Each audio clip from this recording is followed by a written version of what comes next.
Welcome to the Exec Exchange, 15-minute podcast in which a leader from the water sector shares a story to inspire, inform, and educate other water sector leaders from around the globe. My name is Piers Clark, and today my guest is Nigel Watson, former CIO at Northumbrian Water. Now, those of you who listened last week will be aware that we have just spoken to the current CIO at Northumbrian Water, Martin Jackson. And this week, we're doing something different. We're talking to the man who was in the post before Martin took over. And that's because I want to talk a bit about transition, what it's like at an exec level to hand over the reins to someone new. And also, we're going to be picking his brains about some of the key projects he did whilst he was CIO. Nigel, wonderful to have you with us. Thank you for taking the time. Thanks, Biz, and delighted to be here. Now, we always start with learning a little bit more about our podcasters. So tell me a bit about your background. For nearly 10 years, I was the CIO of Northumbrian Water before I handed over to Martin, which was a terrific role, actually. I think best experience of my entire career, which spanned more than 40 years and a bunch of different sectors. I worked in financial services. I worked for GE Capital, did a small stint with Microsoft, worked in travel for Travelport, and also in telecoms for Vodafone. So I had the good fortune, if you like, to work around the globe in different sectors, and I landed in the water sector for the last 10 years. Now I'm an exec advisor to Northumbrian Water. I'm very much enjoying that role as well. Brilliant. And now for those people who didn't listen to the podcast last week, can you just give me 30 seconds on who Northumbrian Water are and what they do? Northumbrian Water serves 4.5 million people in the northeast and in the southeast of England. So in the northeast, you do water and wastewater services. And in Essex and Suffolk, we provide clean water. Decent size in the middle of the pack, and a nice size company, I think, to be able to make some impact, but also to be able to operate very efficiently. Excellent. Well, the topic we're going to talk about today is one that we've never touched on before, which is the challenges at an exec level in particular when you hand over the reins, because you've been sitting in the group that helps steer the whole business and you've had 10 years there. So you've established things. People know this is how Nigel does things. And now you're handing over to someone else. And what's that as an executive to do? And how do you preserve the legacy of the things you're proud of? And how do you move on and make sure that things get built upon rather than torn down and gone in a different direction? I guess that is the essence of what we've been trying to do, me and Martin and Heidi, who's the CEO. We planned for this for quite some time. So I first sat down with Heidi 2 years before I was due to leave and said, look, I'm going to make my exit here at some point. And we agreed the 2-year time frame then. Obviously didn't tell anybody else because that would undermine your authority if you did that. And I asked her, do you want to make a significant change here in direction, or are you looking for continuity, right?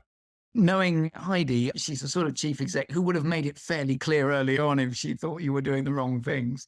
Well, indeed, yeah. And so she said, no, I'm looking for continuity. And I said, okay, then that's fine. And as anyone would in a position, a leadership role, you have a duty, I believe, to do decent succession planning. So I'd already been working with my team to identify a couple of candidates that might be able to step up and do the role when I was ready to walk away. So I think the bit that's really different, and this was the bit that I worked with Martin, is you're a director of the business first and foremost. And Heidi always makes this very clear. It's part of our one team in Northumbrian Water. So as CIO, I was held to account for leakage, flooding, pollutions, customer satisfaction, etc. So your objectives are the same as that of the operations director, same as that of the asset director? Exactly the same, yeah. And that, I believe, has a real power because you are making decisions. So if we needed to tilt in the direction of, let's say, putting some more investment in wastewater at a moment in time, that meant the water director had to give something up. And the fact that we had common objectives, I believe, really helped us to operate at the highest level. Now, before I went through the plan of my handover with Martin and I stepped away in August, I had a bit of time between Christmas and New Year. So I went through my calendar and I spend 2/3 of my time being a director of the business, 1/3 of my time running the technology function. So Martin had been working with me for 10 years. He'd obviously been there a little bit before then, but the bit of the technology function, I was like, that's a walk in the park for you, right? You'd been there through every decision that we'd ever taken. And my leadership style was always like, I wanted to be a servant leader principally, which was kind of go, okay, I'll speak last. I will make sure I've got smart people in the right role. They understand their objectives. Now, my handover then was to explain to Martin and go through some examples of, you will be on the committee that approves contracts, for example. And so you'll be asked, what do you think about how much we're spending on scaffolding or, the reinstatement of roads contract, et cetera, et cetera. You'll be involved in all of those things. And I'm like, that's a bit that's going to be new for you. And so that's what we worked on during the handover period. Nice. I mean, it's funny, isn't it? If you tease out the things that make a successful handover, and it does look like the handover has been incredibly smooth from what I can see, at least. It appears to be having a clear line of sight. You didn't say to Heidi, I'm leaving in 3 months' time. You gave her 24 months to plan, and identifying and grooming potential candidates internally and working out what the difference is between what they were doing to what they will be doing and trying to bridge those gaps and test that they've got the skill set. Is that a fair summary? That's a very fair summary, yeah. And look, I'm in the background, right? So if he needs to call me, he absolutely can. And I think so far he's called me, we're 6 months in, he's called me twice. Brilliant. All right. You spent 10 years in the role, and there are a few things that are really quite Nigel Watson specific. I've got two that I'd like to pick on. There's obviously the Innovation Festival, and there's NUAR, the National Underground Assets Register. Is there one that I'm missing? Is there something else that we should talk about as well as those? I understand why people who are from external to the business would pick those two because they're both very visible, right? More internal, if you like. I was a technology sponsor, at least, for a number of large transformation programs, which we executed on over an 8-9 year period. I think we had 6 successful transformation programs. I would have this debate with Heidi sometimes at the end of the festival. Heidi would come across and go, this is your legacy, right? And I would always say, no, I think the transformation programs that we led are my legacy. And just to be clear, it was different parts of the business that were being transformed. Yeah, I mean, we started with customer and then we went to work and asset management. We did employee experience. We did smart metering. We did ramping up for the increased spend in the AMP8 period. So there were a number of those programs. When we delivered those programs, what we also embedded into the business, which was really important, was a continuous improvement of those processes, systems, and all of the tools that kind of went with them. So the things that we delivered out of the transformation program became products with ongoing investment, not at the same level that they had during the transformation period, but we carried on improving them and we carried on embedding them. And I think that was really key to the success. Excellent. All right, well, let's talk about those two other ones that I mentioned, the Innovation Festival and NUAR. Let's start with NUAR, the National Underground Asset Register. Martin briefly mentioned it in last week's podcast, but for those who didn't hear it, can you just summarize what the NUAR program is? Simply put, it's a common underground map of England and Wales. In the past, we've always had our own records of our own underground assets, and then there might be a PDF of the electric network. You'll have a piece of paper with the gas on and something else with the telecoms. NUAR brings all of those layers together. And it's not just a theory, it's a real thing. It's a real register that exists and is being used in anger today. Yes, correct. In Northumbrian water being used in anger, absolutely. And I also will point out the government really played a massive role. It had quite a journey, and it's almost impossible to separate that journey from the festival really peers. The first festival, we only had 6 sprints and 1,000 people. I mean, that seemed like a lot at the time, I have to say. But when we did that, 3 of those sprints said, we need a common underground map. I sat with Heidi and she was like, we should jump on that, right? We should really try and make that happen. And just to interrupt briefly there, for people who aren't aware, the Innovation Festival, this is an annual event held in the summer in the UK where you bring together contractors and other utilities and consultants, and they come and they spend time at a festival, a 3, 4, 5-day festival where problems are dealt with through a mixture of, as you just referred to, sprints and hacks and debates. It's not quite Glastonbury, but it's getting there. It's close. We were looking to do a massive sort of open innovation event, right? That was really the principle of it. And I decided to smash together the innovation techniques that we were using that were working well for us with the idea of a British Summer Festival. So it has had yoga, poetry slams, comedy, music. It always has free ice cream. the intent of that was if you're bringing people in from the outside, they're going to spend their valuable time with you. Like I said, it is 5 days. You want to give them the best week they've ever had at work. That was our guiding principle. And to create a different feeling, right? You're not walking into a conference, you're not walking into an office. We want to break your daily habits and we want you to have fun because we feel like that's how we get the creative juices flowing. So when we were planning the 2018 festival, I was going, where did we get to with that underground asset register? And they were like, well, it's stalled. Nobody wants to share their data. You could easily understand that that's a problem.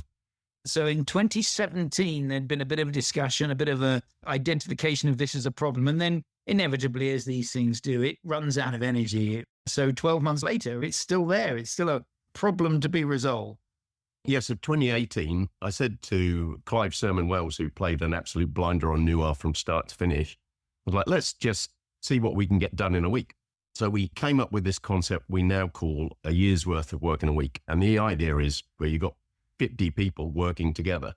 One team was a team of lawyers. We had 4 of them, one from each type of utility. We had a team of people who were defining data standards. We had a team of people who were ingesting the data, a team of people who were setting up the platform, and a team of people who wrote an app. The lawyers, just to take that as an example, we gave them a blank sheet of paper and said, write a data sharing agreement this week. You can appreciate in real life, that's probably 18 months of back and forth and markup. Nope, in 4 days, they had an agreement written. Now, was it perfect? Absolutely not. But was it good enough? Yeah, it was good enough to take another step. So at the end of that week, we had 4 underground areas of Newcastle mapped and visible on an app, with all of those different layers in it. Obviously not usable, but proved it could be done. The next step was Sunderland City Council. We all agreed 4 utilities would put in £25,000 each. And for £100,000, we built an underground map of Sunderland.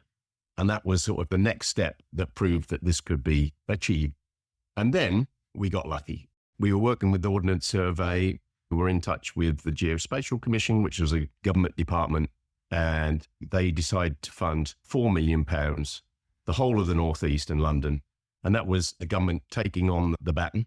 And we played a key role in that because we orchestrated the group that was up in the North East. So we brought all of the North East stakeholders together. And there was another team working on the London initiative. And then the government was happy. And I don't know exactly what they invested, but I think it was somewhere between 30 and 40 million pounds to build out the final production, which went live last year. So from flash to bang, you're looking 7-8 years. It's delivered now, and we've been embedding it into our business and making sure that when we're digging up the road and things like that, we're using this common underground map. It has, by the government's own numbers, a benefit to UK PLC of about £400 million a year. That's incredible. So you've spent roughly 4 million, 100-fold increase, and that's per annum, that saving, isn't it? Yeah, that's per annum. Yeah, exactly. Yeah, it's good return on investment for the government, and we were delighted to be able to play a role throughout to make it happen.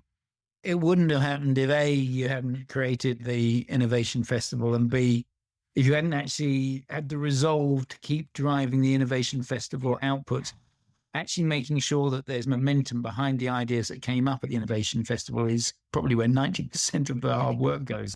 Without question, and I need to give Heidi a lot of credit on NUAR as well, because she supported that right from start to finish. So we had Heidi working with government departments and lending her support. I was in at the next layer down, and then Clive dedicated to working with the teams day to day. Brilliant. Nigel, it's been wonderful to speak with you. My closing question to you is going to be, if someone was going to play you in the film of your life, who would it be? But I'm going to twist that question a little bit. Because we've mentioned Heidi quite a few times, I want you to also name the actor that's going to play Heidi. So I'm putting you on the spot. And remember, she is still your employer. I'm hoping she's not going to be offended by this. Okay, I'm going to go for myself, Tom Hanks. I think he leads with his heart. He always plays his role. He throws his full self into it. Is it Tom Hanks in Forrest Gump mode or Tom Hanks in Captain Phillips mode? Well, here's the thing. Tom Hanks is a very adaptable actor, isn't he? And he's very believable in whatever context you put him in. And I think as a leader, you have to be adaptable and operate in different contexts too, right? You can't just operate with just one style. For similar reasons, Heidi, I would go with Meryl Streep. Absolutely top of the game, I think, as a leader. Inspirational, is very adaptable. I've seen her lead with different styles, use different approaches, but always authentic and always human. You have been listening to the Exec Exchange with me, Piers Clark, and my guest today has been Nigel Watson, former CIO at Northumbrian Water, now acting as a consultant for Northumbrian Water. And we've been talking about what it's like to hand over the reins at an exec level to a successor, and also just a couple of the legacy projects that Nigel was responsible for. Thank you to our sponsors, and until next time, keep asking questions, keep sharing, and keep safe.